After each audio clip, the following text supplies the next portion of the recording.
Hello everyone, welcome to my channel. My name is Ellen. So today we're having fun. We're using hot press paper. We're watercolor flowers that are dahlias, and we're going to actually use some white watercolor in them to enhance them a little bit. And a couple other techniques that I love to use, like lifting. If you've never tried any of these techniques, please try it. This is pretty much something simple for, advanced and beginner, all skill levels.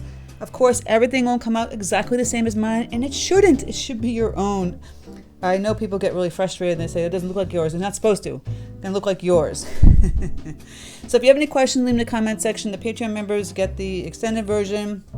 If you want to be a Patreon member, click the link in the description box below. But without further ado, let's get started. All right, so we're going to be using Fabriano's hot press paper today. All my supplies are in the description box below. So if I don't mention it, whatever, it's in the description box what I use today. I have a reference photo for you guys of dahlias. They're really beautiful flowers. They grow in the summer and in the fall. So people use them a lot in fall bouquets. Hot press, I love playing with hot press for florals. It's really kind of fun because it sits on top of the paper. You can lift it easily. And this is a similar technique to one I did a while ago with the white watercolor. We can use white watercolor. We can use watercolor itself. So you might want to start off mixing up some like fall type background colors. I'm going to use some burnt sienna right here. Maybe mix a little, ultramarine blue deep. We can even use some yellow in here. We can have a little Prussian blue. You can change the color in greens and browns, whatever. I'm going to take just a simple 2-inch flat wash brush, get the paper wet. Just a cheapy old brush.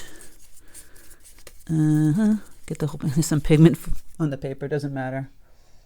You can get the whole paper wet or not the whole paper wet, part of the paper wet. Do what you got to do. Have fun. That's what it's all about. If you're not having fun, then put it down. Do something else. This is not the tutorial for you, then don't do it. We should be about fun. So again, here I'm mixing those colors and putting in some like greens, and then get some rusty kind of color in here. We're getting towards fall here, so got some yellows, and then if you add Prussian blue, it's going to turn to green again. Playing with color here. And see, I'm just doing some swooping, you see like this background, it's all green. You can leave some of this white, swoop up like this, grasses, all that good stuff. That's kind of what I did. I just kind of played around. Light colors, you can make some more deeper browns. I have some burnt umber over here. Going in here. And I'm going to make some deeper greens too. So Prussian blue, cadmium yellow deep, and add that burnt umber. We'll just turn it down. Look at that dark deep green. And we can kind of push down here. See, I'm just pushing. I'm using them as 16 round. This is the Neptune series. Just making some stems. You can throw in some, it doesn't have to be perfect like leaves or anything.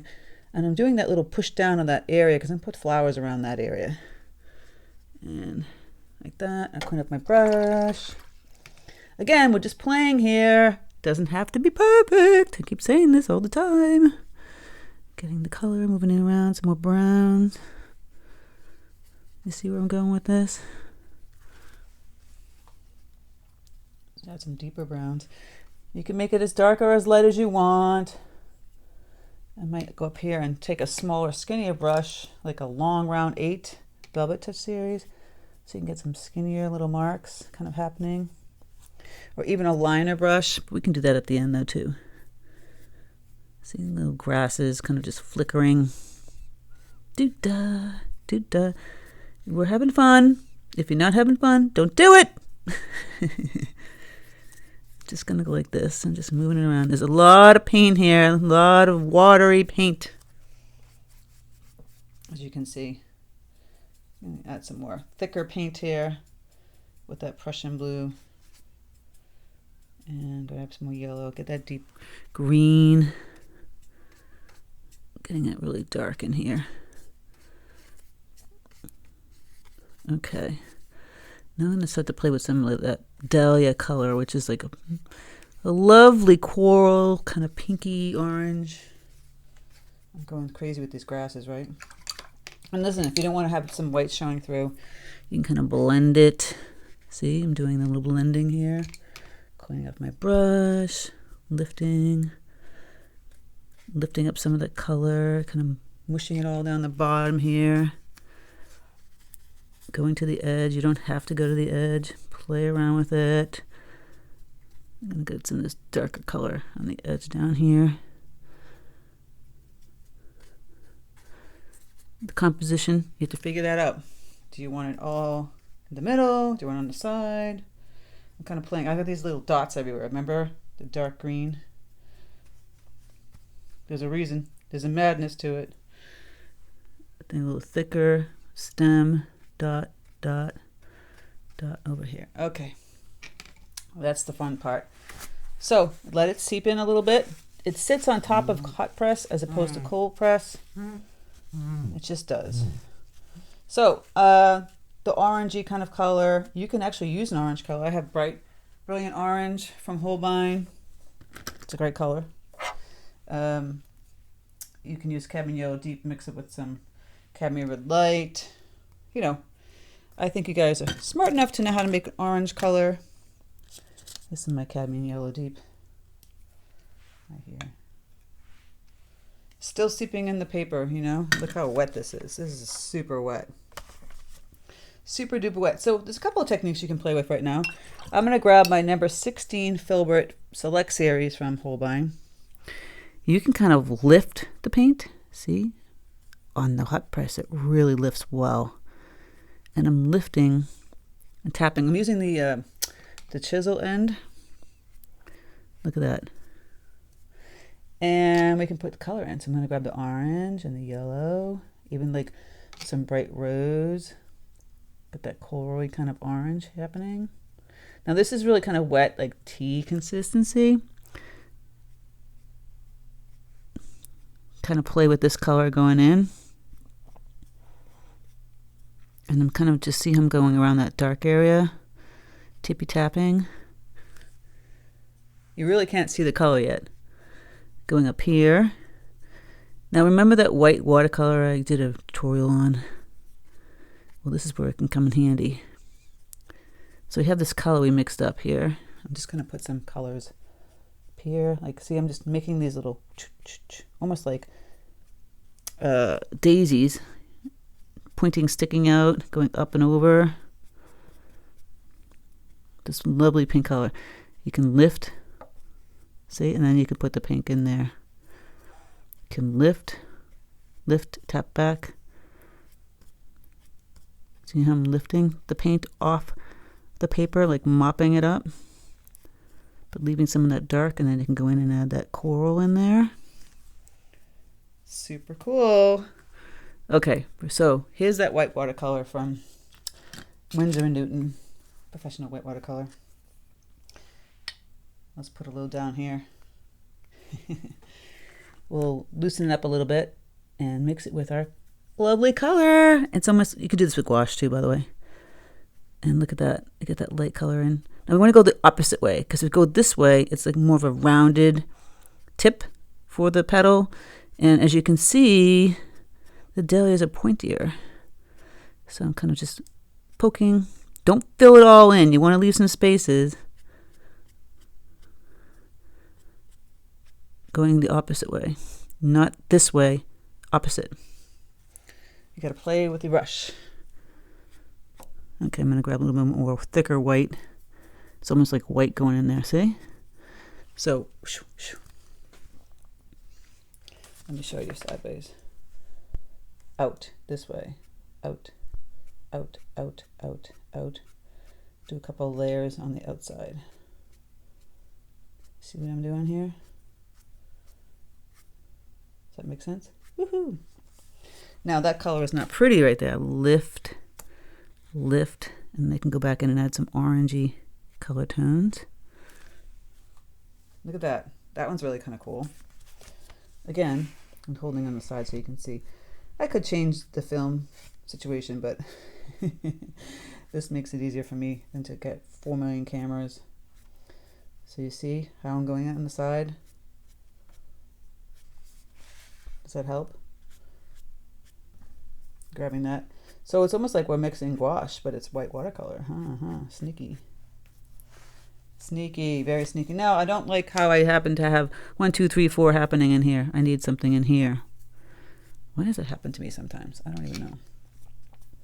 I need to put another darker color in here. Ooh. Blue, brown. And then I'll put a bloom in there because it looks like 1, 2, 3, 4. Not a good composition. Grabbing some of that orange and yellow. And again, we'll start to play with this. Adding this thick, right out of the tube, those two colors. Look at that. Wow.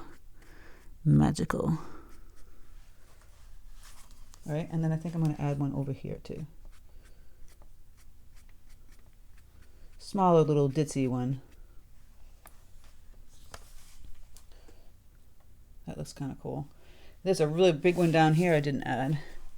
So we can kind of play with putting these colors. Just using the thick paint right now. Like I just showed you. Let's get that little pink color going in here. So I use bright rose. And you don't have to use my colors. I mean, dahlias come in like intense purples and pinks. And I can make this bigger. It will make this bigger, much bigger. Kind of coming off the edge. Much better composition now, right? Because it was just 1, 2, 3, 4. That looks terrible. And then another pink one kind of off to the side over here. A little more pinker. Give me multicolors. Doesn't have to be all orangey. So I'm using the paint kind of right out of the tube in a way. Look at that. You can mix that. I'm going to clean up my brush. Loosen up that white watercolor. Mix it in with your colors. And look at that. It's like highlights the beautiful bloom. Really kind of cool technique. And I'm going to go back and these guys get a little bit lighter even still. Remember, I'm going opposite way.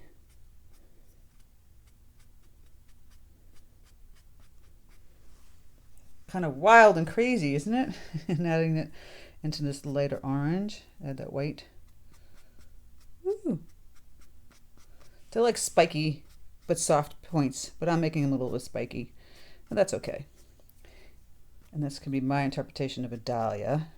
Now that's a really white. Maybe I can go over that. And I'm going to show you another trick again, which we've done 1,000 times here on YouTube. It's a lifting technique. Very, very cool. So you get that light color in there. Just lightening up those lovely flowers. Boom, boom, boom. Maybe make shorter strokes. Mine are kind of longer. You can make them a little bit shorter, less pointy, all that good stuff.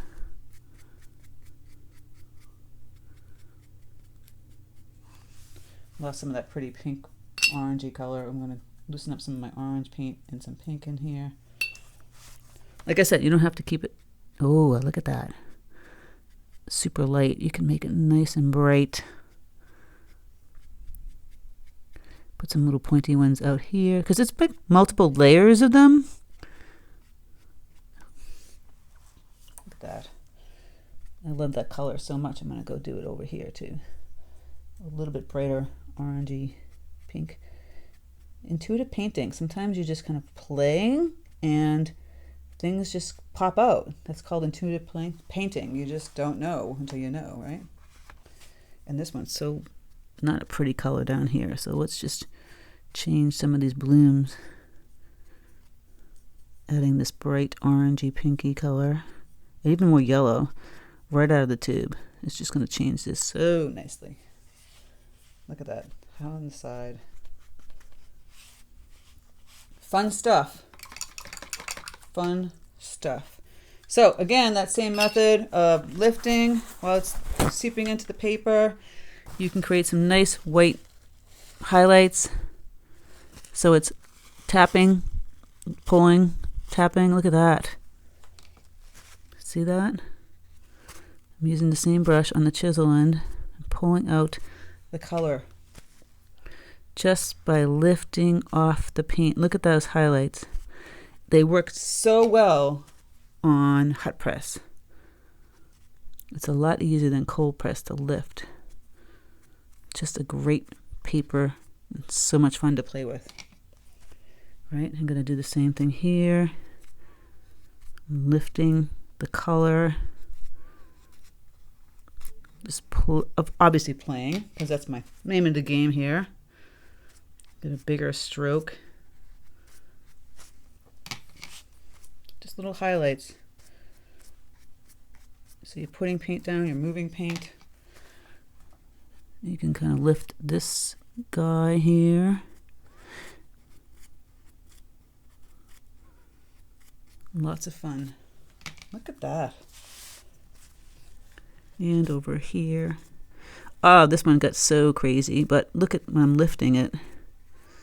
How cool the blooms look now. Right? So this is just blobbed. And now you'll lift, the blob goes away. You could also add that white watercolor highlight. But there's two ways to get that highlight. Lifting, which is a watercolor technique you should really kind of play with and master, because it's great for everything, for landscapes, for buildings. Just a cool technique, and it really lifts super easy on the hot press. Okay, I'm going to finish some of these up, and we're going to get into the stems and the leaves. By the way, I'm going to water down some more white watercolor because some of these just dried and I couldn't lift anymore. And so you can kind of just go in here and highlight. And it will, I watered it down, so it's going to be translucent, which would be really kind of pretty. It will lighten it up, but it won't be super white. It looks like it's super white when you put it down right now, but it will not be super white when it dries. So that's nice subtlety you can kind of play with. Same thing in gouache, by the way. Although gouache isn't considered watercolor. It's a water-based paint. Some places, if you want to do an entry of one of your designs, will let you use gouache, and some places will not. So that's why I mentioned this a lot. It's officially a watercolor with the Windsor Newton. They might have stipulations on things like that. I'm going back in there. There's some yellow. Now it's lighter yellow. Oh, the fun you can have. Now see, they look too soldiery. What do I mean by that? Dun, dun, dun, dun. You gotta loosen it and then kind of mush a little bit so it doesn't look like little soldier stripes happening there. If that makes sense. And I'll go back and add some pinky tones. All that good stuff. Looks more like the fun dahlias. I don't know why my flowers end up always looking like they're going that way. I gotta start to figure that out. Little bigger strokes. All that good stuff. So I'm gonna play around a little bit more and then we'll come back. All right, so I finished up some flowers. I'm gonna grab some Prussian blue and cadmium yellow deep, and we're gonna start to make some green and burnt umber, some deep green here. And you can play around with this. You see the deep green stems or even brown stems. You can use the burnt umber, a little ultramarine blue, and you get that deep brown from the stems you see here. And I didn't follow exactly to the T. You can kind of just, this is a 12 Neptune round.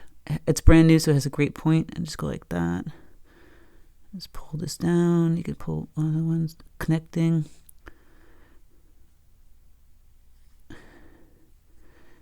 And pull these stems down. And this one up here. See that? And you get some stems. And there's all kinds of cross stems you can play around with. And then we'll do some leaves. You can't really see what the leaves are in this photograph, so you can just imagine putting in some leaves. I'm going to put some more stems out this way. So, how we could do the stems. I'm going to water this down now. That was pretty thick. Get the tea consistency. And this is a little trick that I do. See, it's all on the brush there. Tap on the paper towel if it's too much for you. And I just push down and pull back real quick to get my leaves. That's what I do.